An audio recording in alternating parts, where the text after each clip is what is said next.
In this video, I'm going to show you how to replace this hood strut on this Mercedes E350. Let's get into it.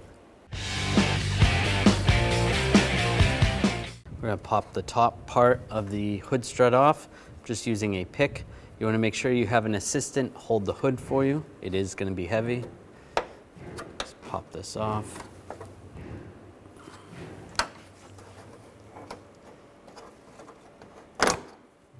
You can take that clip off completely. Just grab that, slide that off. The bottom clip, do the same. This weather strip might be in your way. Just lift it up and out of the way. Slide in behind there.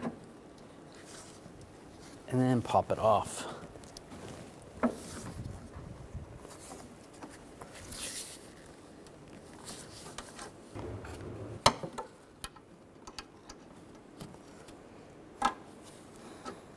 Slides right off. Now line this up and lock it on. Now for this one, I'm just going to push this down, get this to line up, and then push it on. You can try raising the hood a little bit. There you go. When only the best will do, demand TRQ. The only company that lets you view before you do. TRQ is committed to offering the highest quality aftermarket auto parts that are engineered for peace of mind. Thanks for using and viewing with TRQ.